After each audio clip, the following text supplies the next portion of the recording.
श्री शिवाय नमस्तुभ्याम, हर हर महादेव, जय महाकाल, जय माता रानी। कैसे हैं आप सभी लोग? देखिए, आप सभी को पता है चैत्र नवरात्रि के बहुत प्यारे से और बहुत पवित्र दिन चल रहे हैं। अगर आपके जीवन के कष्ट दूर नहीं हो रहे हैं, दुख दूर नहीं हो रहे हैं, कामना पूरी नहीं हो रही है, उपाय कर करके थक चुके हो, घर में धन नहीं आ रहा है, तो एक छोटा सा उपाय इन नवरात्रों के अंदर कीजिएगा।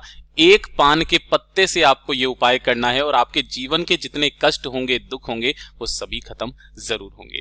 पूज्य गुरु जी की कथा से सुन करके और समझ करके पूरे उपाय को बड़े ही विस्तार से बताऊंगा, परंतु उससे पहले आप सबसे एक छोटी सी प्रार्थना कि जो लोग पहली बार आए हैं, चैनल को सब्सक्राइब जरूर कीजिएगा और वीडियो को लाइक करके देवादिदेव महादेव जी का कोई सा भी प्यारा नाम कमेंट बॉक्स में लिखना मत भूलिएगा। साथ ही साथ माता रानी का जयकारा जरूर लिखिएगा। पूज्य गुरुजी ने जैसा भी बताया बिल्कुल वैसा ही आसान भाषा में बताऊंगा। इस पूरे वीडियो के अंदर हम लोग 3 महा उपायों के बारे में बात करेंगे, जो कि आपकी अलग अलग कामना पूर्ति के लिए सिद्ध होंगे। तो ध्यान से सुनते चले जाना, समझने की कोशिश करना। सबसे पहले बात करते हैं पहले वाले उपाय की। देखिए, पहला वाला जो उपाय है ना, ये किन्हें करना है?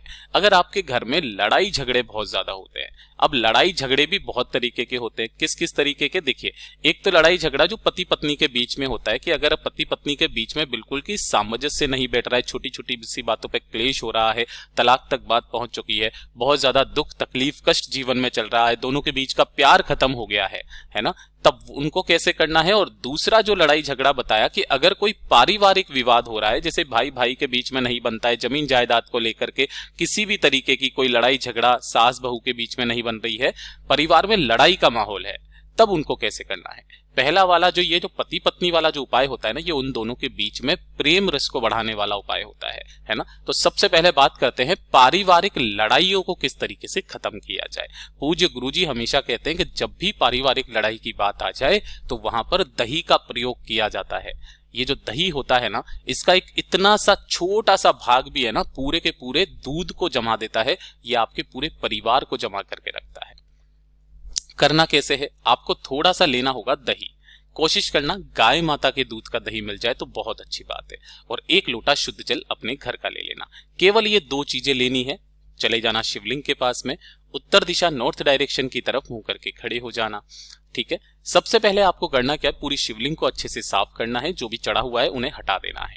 जो आपने दही लिया है, उस दही से इस शिवलिंग का आपको अच्छे से अभिषेक करना है। पूरी की पूरी शिवलिंग पर आपको अपने परिवार में सुख शांति समृद्धि और लड़ाइयों को खत्म करने की कामना कहते हुए परिवार का कोई भी व्यक्ति इसका अच्छे से आपको अभिषेक करना है। अच्छे से पूरी शिवलिंग पर लगा देना। दोनों हाथों में उस कलश को पकड़ना और कलश को पकड़ने के पश्चात आपको क्या करना है, पूरा का पूरा लोटा जल ओम नमः शिवाय, श्री शिवाय नमस्तुभ्यम पंचाक्षरी मंत्र या षडाक्षरी मंत्र का स्मरण करते हुए कुंदकेश्वर महादेव के नाम से, ये चीज ध्यान रखना, कुंदकेश्वर महादेव जी के नाम से यहां पर समर्पित कर देना। समर्पित कर देने के पश्चात जो भी जल बहता बहता जलाधारी से नीचे की तरफ आकर के गिरेगा ना, आपको उस जल को एकत्रित करना है और अपने घर में जाकर के छींट देना है। आपके घर के सारे कलेश दूर हो जाएंगे। और अगर आपके पति पत्नी के बीच में लड़ाई झगड़ा बहुत ज्यादा होता है, क्लेश बहुत ज्यादा होता है, दोनों के बीच का प्रेम खत्म हो गया है ना, तो प्रेम संबंध को बढ़ाने के लिए आपको लेना होगा 1 पान का पत्ता। ठीक है, सिंपल सा पान का पत्ता लेना है। एक पूजा वाली जो सुपारी होती है ना, इस तरीके से एक सुपारी आपको लेनी है और एक जोड़ा लेना है आपको इलायची का। ये जो हरी इलायची होती है ना, ये वाला कितनी लेनी है? 1 जोड़ा। 1 जोड़ा का मतलब है आपको 2 हरी इलायची लेनी है। और जिस डिब्बी में से आप सिंदूर लगाती है ना, थोड़ा सा सिंदूर आपको चाहिए।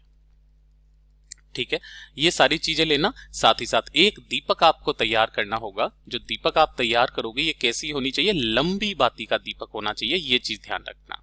और इसके अंदर किसका घी भरोगे? गौ माता का घी। और आपके आसपास जो भी माता रानी का मंदिर है, जो भी माता रानी का मंदिर हो, वहां पर पहुंच जाना।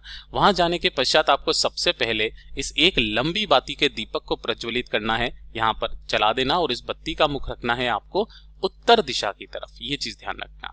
जो एक पान का पत्ता आपने लिया है ना, इस पान के पत्ते को सामने रख करके पति पत्नी के बीच में अच्छे संबंध बनाने की, प्रेम को स्थापित करने की कामना कह करके जो आपने एक सुपारी ली है ना, इस किसी भी एक सुपारी पर आपको अच्छे से पूरा का पूरा सिंदूर लगाना है। ये चीज ध्यान रखना। सिंदूर में डूबी हुई इस सुपारी को उठाना और उसी पान के पत्ते के ऊपर जहां आपने माता के समक्ष में रखा है ना, इस सुपारी को यहां पर रख देना। और 1 लौंग का जोड़ा आपको कामना कह करके, लौंग का क्या, इलायची का जोड़ा कामना करके इसी वाले पत्ते पर रख देना।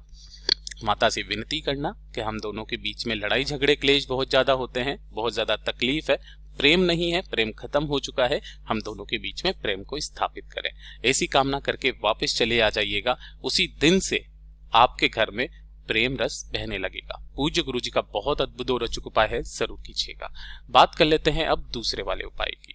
देखिए, दूसरा वाला उपाय किन लोगों को करना है, ये चीज ध्यान से सुनिएगा कि अगर आपके घर में धन नहीं आ रहा, धन की बहुत ज्यादा समस्या चली हुई आ रही है ना, व्यापार अच्छे से नहीं चल रहा है, कोई दुकान है, दुकान नहीं चल रही है, फैक्ट्री है, फैक्ट्री में भी आवक आना बंद हो चुकी है, कर्जा लेने की नौबत आ चुकी है, अनावश्यक खर्चे बहुत ज्यादा आपके हो रखे हैं, तो जितनी भी धन से संबंधित परेशानियां है ना, इस नवरात्रे के अंदर किसी भी एक दिन इस उपाय को करना, और आपको घर पर ही करना है। एक पान का पत्ता आपको लेना है, सिंपल सा, ठीक है, जो खंडित ना हो, और थोड़ी सी लेनी होगी आपको हल्दी, ठीक है।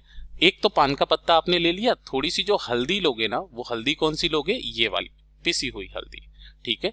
और आपको लेने होंगे चावल। पूज्य गुरुजी ने कोई संख्या फिक्स नहीं बताई चावल की, बट हाँ, जब भी आप चावल के दाने लो, या तो 7 लेना, 11 लेना, 21 लेना, और खड़े चावल लेना जो खंडित ना हो, ठीक है। और 2 टुकड़े आपको चाहिए होंगे कपूर के, ये चीज ध्यान रखना। और नवरात्रि का कोई सा भी एक दिन, जिस दिन आप चाहो, रात्रि के समय पर, जब आपके घर की पूजा अर्चना कर लो ना, शाम की समय जब आरती होती है, उसके पश्चात आपको करना क्या है कि जो पान का पत्ता लिया है, इस पान के पत्ते पर आपको हल्दी से इस तरीके से एक स्वस्तिक का निर्माण करना है, ठीक है, माता लक्ष्मी जी की कामना करते हुए। और इसी के ऊपर आपको क्या करना है कि जो आपने थोड़े से चावल लिए हैं, उन चावलों को भी इसी के ऊपर आपको रख देना है।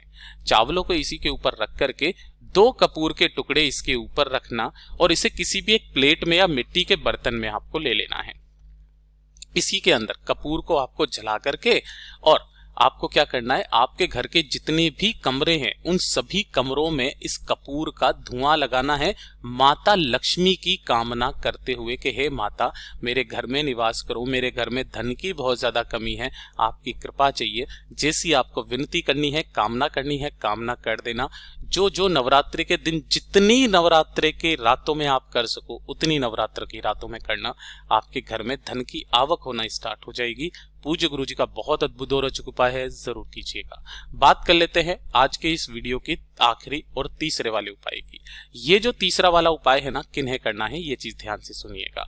अगर आपकी कोई इच्छा है, कोई कामना है ना, जो पूरी नहीं हो रही है, तो ये जो नवरात्रि के 9 दिन होते हैं ना, इन 9 दिनों की 9 रातों को आपको एक काम करना है, बस आपको इस तरीके से 9 दीपक तैयार करने हैं। कितने दीपक? 9 दीपक। पूज्य गुरुजी ने कहा कि अगर आप पूरे 9 दिन ना कर पाओ ना, तो नवरात्रि की अष्टमी और नवमी तिथि के दिन इस वाले उपाय को करना मत भूलिएगा। अष्टमी और नवमी की रात सबसे बड़ी रात्रि होती है।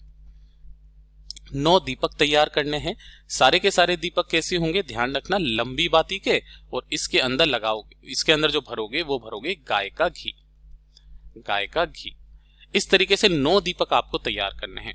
और जो आपके घर का मेन गेट है, वो लोहे वाला ना, उस लोहे वाले गेट के बाहर की तरफ है ना, इन सभी दीपकों को आपको रात्रि में, जब आपके घर की पूजा हो जाए ना, जब आप शाम को आरती करते हो, आरती करने के पश्चात उन सभी 9 के 9 दीपकों को आपको प्रज्वलित कर देना है अपने घर के बाहर की तरफ में। इन सभी बत्तियों का मुख रखना उत्तर दिशा की तरफ, ठीक है।